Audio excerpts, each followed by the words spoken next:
What's going on, Off the Record fans? If you're tuning in for the first time, we have something released every day at 5 p.m. Every weekday, that is. I don't have 7 days a week to do this. So, we've got a couple bands we're going to be chatting about today. I hope you guys are ready. So, first band we're going to chat about is Anberlin. If you don't know Anberlin, you are absolutely missing out. This band is a killer band, and they have been around it's been a long time. I want to say like 20-something years. I think they came out. We'll get into it. So,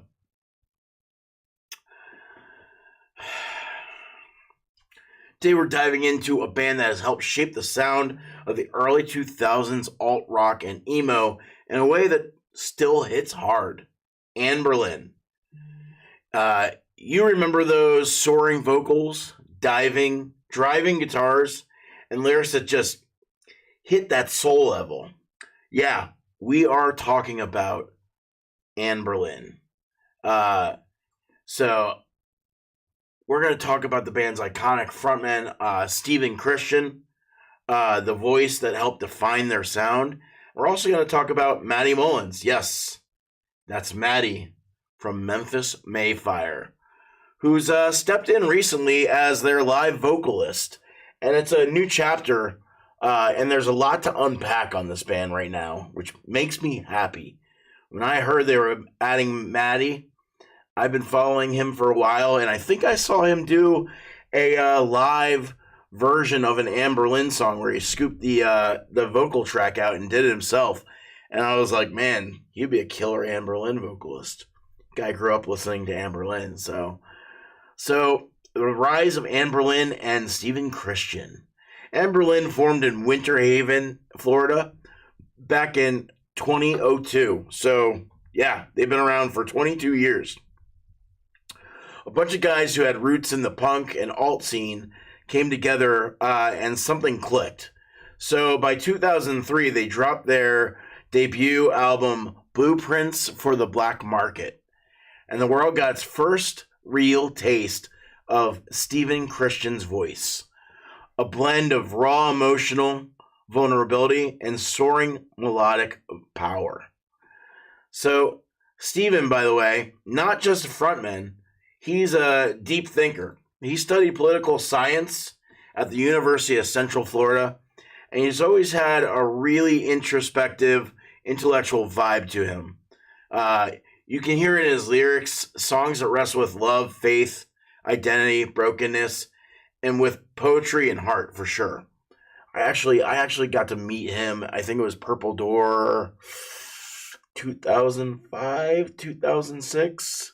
They got there really late, right as they were supposed to be going on. And he came jumping out of the van, no gear whatsoever because he's a singer, and just strolled onto the stage to play. Great guy. And Anberlin, man, they were on the tear in the early 2000s. They toured with some serious heavy hitters. Fall Out Boy, My Chemical Romance, Story of the Year, 311, Paramore, even 30 Seconds to Mars. They weren't just playing clubs, they were hitting arenas. Anberlin sat in the sweet spot between pop punk, emo, and alt rock. In their live shows, they were electric. Stephen was an awesome frontman, for sure. What made it click was Stephen's voice, from the Feel Good Drag song to Paper Thin Hymn and Godspeed. He had this ability to shift from a whisper to a full-on power belting vocal line. And live, it was just as strong. They released some bangers after bangers, like Never Take Friendship Personal, Cities, New Surrender, and Vital. Each album leveling up their sound while keeping the raw emotional core. Definitely an amazing band, a band I've been listening to for 20 years. By 2014, after over a decade of music and nonstop touring, the band decided to hang it up. Everyone was burnt out. And Steven, well, he did something that surprised a lot of people. He stepped away from the spotlight and into the pulpit. Yeah. Next part is Steven's work with the church. So Steven Christian had always had a spiritual dimension to him. And it's there in the lyrics, even if it wasn't always overt. But after Anberlin ended, he took a deep dive into his faith. He became a worship pastor at Calvary Chapel, Albuquerque in New Mexico, where they filmed Breaking Bad, and later moved back to Florida to serve Grace Family Church in Tampa, not far from where I spend my winters, about 50 minutes. He's talked a lot about his faith, how it kept him grounded during the chaos of tour life. But being in a band, especially one that lived on the road, can take a serious toll. So for Steven, stepping into ministry was about reconnecting with himself, with his beliefs, and with his community. And he didn't stop making music. He released worship albums and continued to explore the side of his voice in a different lane. But that creative itch never really left him, and neither did the band's connections to its fans. So, the reunion and a new voice. In 2018, boom, Anberlin reunites for a few shows. No big release, no flashy comeback tour, just a few dates, a test run, and it clicked. The chemistry was still there. Steven's voice still on point. The band slowly eased back into the scene, and then in 2020, they hit us with a brand new single, Two Graves. Darker, heavier, more mature. It sounded like the band was starting to evolve a lot more. So then came Silver Line, a 2022 EP that proved they weren't just doing nostalgia, they were pushing forward. But in 2024, curveball, Steven announced he'd be stepping back from touring again, this time to focus on family and his continued ministry work. Fans respect it. He's always been really real about his priorities. But the question hung in the air, who could possibly step in? I get this.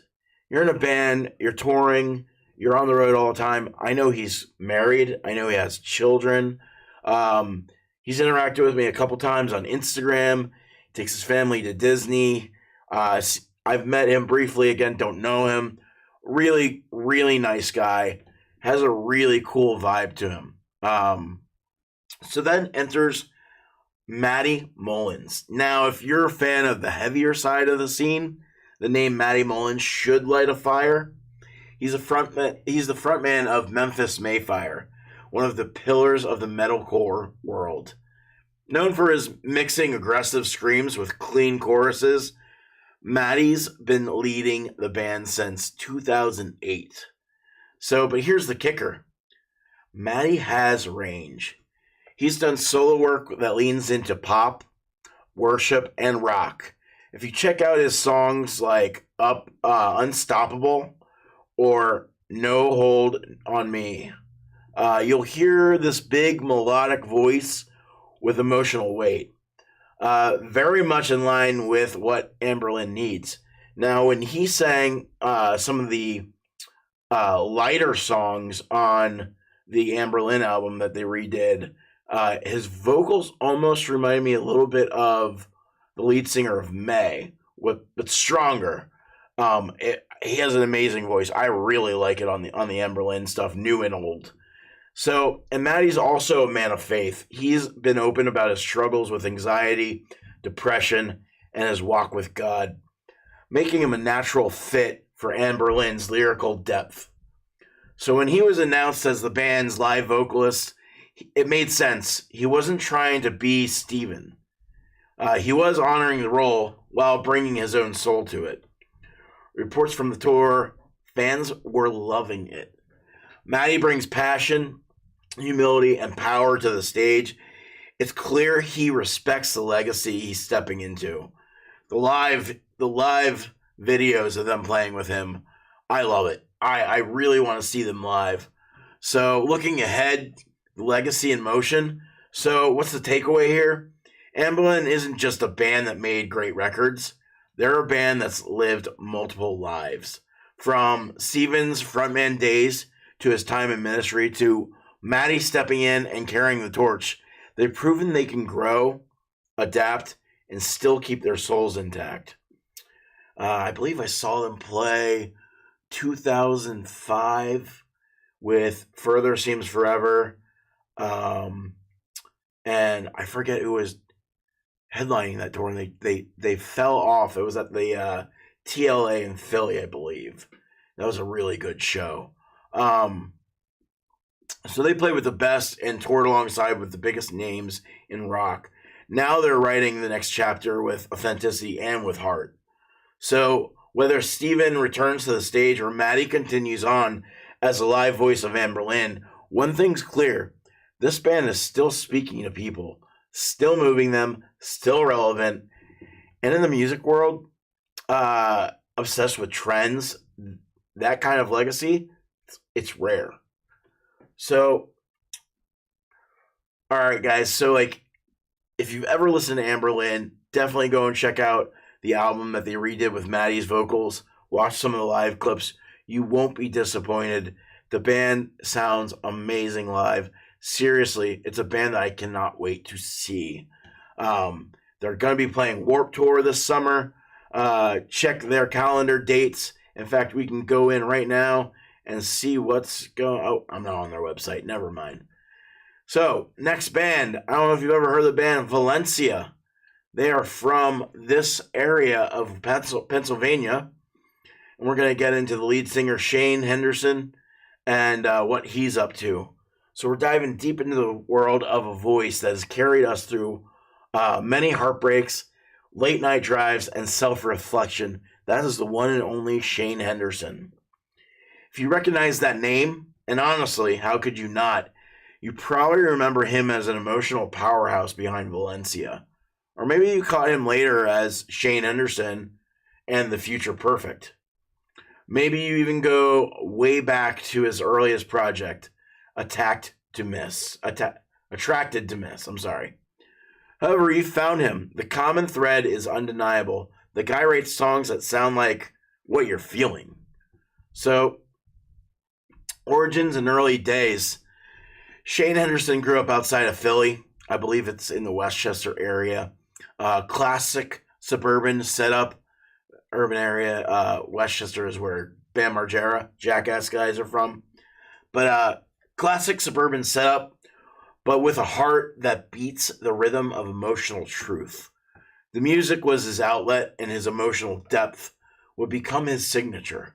One of his first venues in music was with a lesser-known band called Attracted to Miss.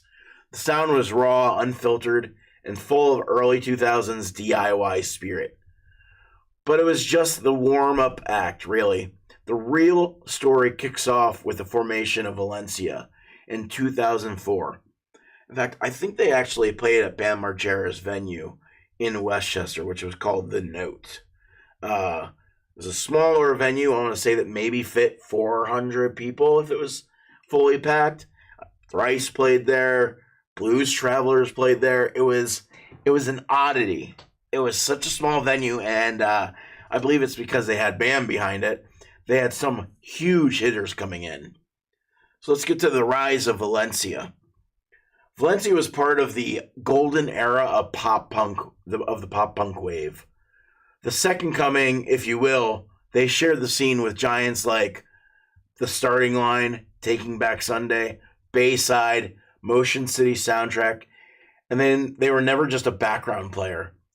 Valencia brought some unique, unflinching emotional honesty delivered through Shane's unmistakable voice. Their debut album, This Could Be a Possibility, dropped in 2005 via I Surrender Records. And it was initially an instant lighting. The tracks like The Space Between and 4,000 Ways quickly became the fans' favorites. They weren't just studio stars. Valencia toured hard.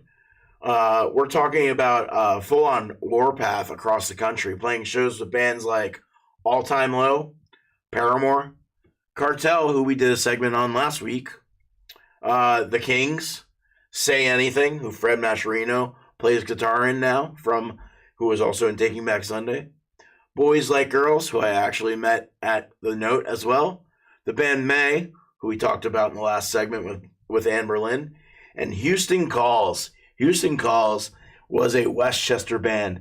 I saw these guys play at a fire hall show in 2002, 2003, back when you could have fire hall shows. So Valencia, they hit the stage with a kind of raw, kinetic energy that was real. You felt it in your chest, and it had authenticity.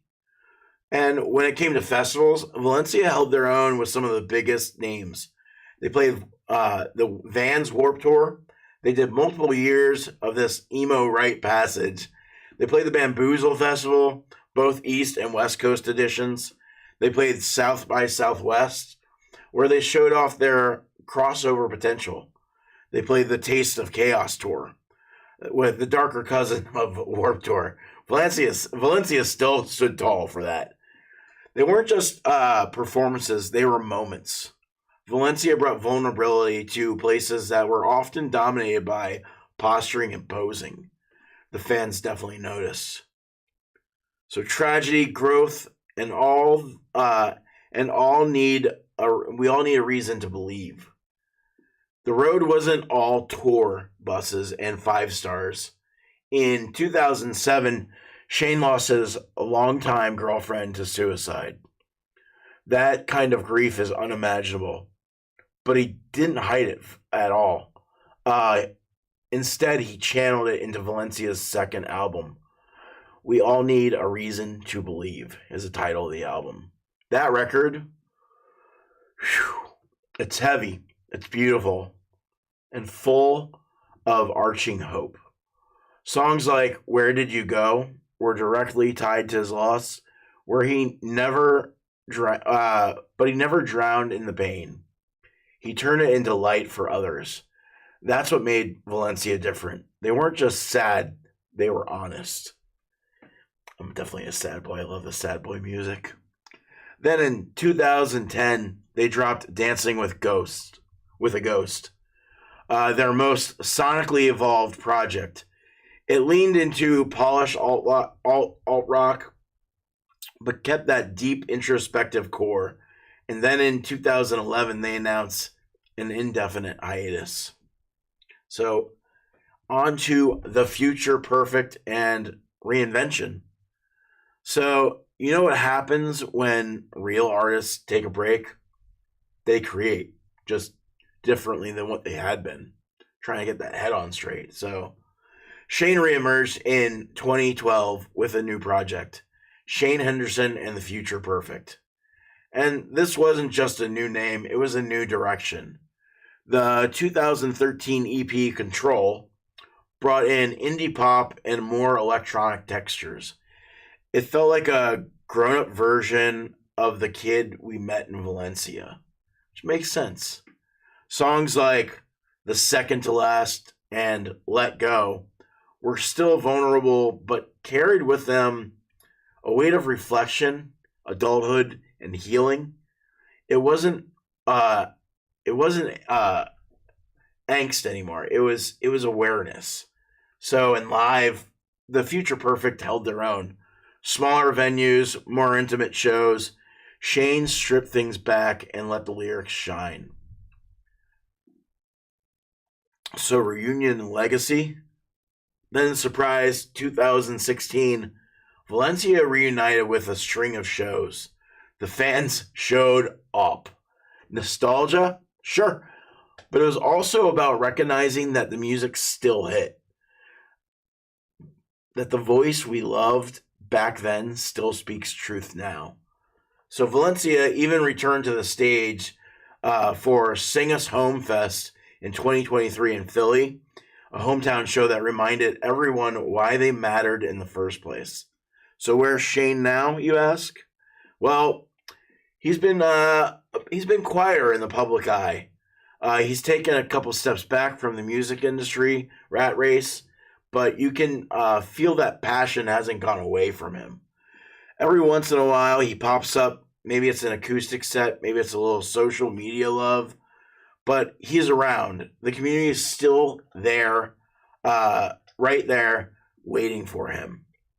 So we were actually, my band Sunblind, we recorded a second version of Knowing the Bravest, which is one of our songs on our full-length album, to raise money for a friend that had died.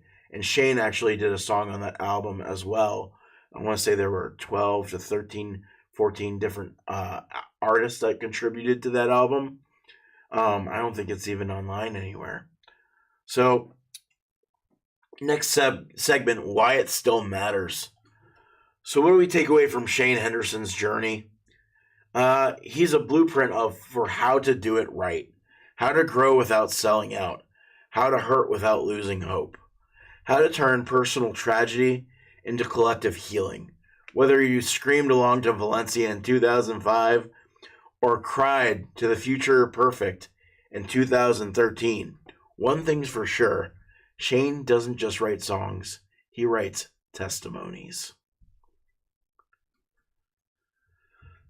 So, as we've ridden through Shane Henderson's career a little bit, if you haven't gone back and listened to This Could Be a Possibility, definitely do that. I'll even throw it out. Listen to Where Did You Go? See if you feel something. Listen to that. So if you're a fan of the show, if you watch any of these live episodes, I like to do a shout out to a local band. So far, I've been doing bands that I know that are in the Philadelphia area for the most part. This week, I want to cover bands that are on Heading East Records. They're playing the Heading East Records Festival this Saturday in Philadelphia, and we'll get into that. But the band I want to talk about is Sleep Cycles. I've known the lead singer for, I want to say it's 21 years. I played a show with him when I was in college with his sister, and he was a senior in high school. I want to say I was probably a sophomore. So we're diving into Sleep Cycles, an emotionally charged punk rock band hailing from Collegeville, Pennsylvania. That's near me. It's near Phoenixville. Let me get the picture of these guys. This guy right here down on the bottom, that's my buddy Chris Newhard that I've known for 20 years. They formed in 2019. So this group has been making waves with their heartfelt lyrics and nostalgic sound that pays homage to early 2000 alternative rock bands. Let's explore their journey, music, and the creative force behind all of it. That's right, my buddy, the lead singer, Chris Newhard. The band's formation and musical roots. So Sleep Cycles is a collective of seasoned musicians, each bringing a wealth of experience from previous bands like An Honest Year, who was really big in the scene, The Color Fred, who we've talked about, Fred Mascherino, who has the record label, and Promise of Redemption, as well as The Rescue. These are all big local Philadelphia bands that toured and played with tons of huge bands you've heard of. Their music is a blend of punk rock energy and emotional depth, drawing inspiration from early to the mid-2000 alternative scene. This fusion creates a sound that's both familiar and fresh, resonating with fans old and new. So, their debut album, we're going to get into Learning to Fall. In 2021, Sleep Cycles released their debut EP, Learning to Fall, under Heading East Records with Fred Mascherino. The EP features standout tracks like Blister, which delves into the duality of living with depression, which, if you lived through the pandemic, which we all did, we all got a little taste of that for sure. And the song Come On and Say It, a reflection on strained friendships and unspoken tensions. Collaborations with artists like Shane Henderson and Fred Mascherino on this album add depth and the diversity of their sound. Definitely check out those tracks with them. I was listening to that album today. Chris Newhard, the voice behind the lyrics. So Chris, the band's lead vocalist and rhythm guitarist, brings a unique perspective to Sleep Cycles. With a background in filmmaking, a little fact. We'll get into the rest of this. So Chris has actually worked with one of the biggest comedians in that's around right now, Shane Gillis. Maybe I'll get him on the show in the future, and we can chat live about the band and his music, but also get into some of the work he's done with film. He's an amazing videographer. He does some really good work. So with a background in filmmaking, Chris approaches songwriting as a form of storytelling, often drawing from personal experiences. He describes the band's songs as journal entries into the past, tackling themes of love, loss, and self-redemption. It's a really good way to put it as a songwriter. Chris's journey from acoustic performances in college to fronting a punk rock band, showcasing his versatility and passion for music, is definitely reflected in their music. You definitely need to check this band out. They have a lot of tracks online on iTunes and Spotify. So live performance and future endeavors. Despite forming in 2019, right before the pandemic, Sleep Cycles faced challenges in performing live due to the pandemic, just like all the rest of us. Their first live show took place in October 2021, marking a significant milestone for the band. Since then, they've shared stages with acts like Red Jumpsuit Apparatus and The Spilled Canvas. I have also played with those bands. Really good live. As they continue to grow, fans can look forward to more performances and new music that stays true to their emotionally driven roots. So, closing out, talking about Sleep Cycles. Sleep Cycles stands as a testament to the enduring power of pop punk and raw rock, blending heartfelt lyrics into energetic melodies. Chris's authentic storytelling and the band's collective experience create this sound that has both a nostalgic and relevant texture to it. As they continue to evolve, Sleep Cycles invites listeners to join them on a journey through the highs and the lows of life, all set to a compelling soundtrack of rock music. Definitely check this band out. Fred is definitely signing some really, really solid bands, and he's helping them produce amazing albums. You won't be disappointed. Definitely go and follow their Instagram, their Facebook, and whatever streaming platform you use, follow them on there. So that's it. That's all we have today. Actually, let's close up really quick with talking about the Heading East Festival this weekend. Bands that are playing once again: The Color Fred, Amora, My Cousin's Girlfriend's House, Sleep Cycles, Lolita, Mighty Tortuga, Winter Forever, and Challenger. I hope you guys have a great day. Make sure you tune in tomorrow at 5. Have a great night.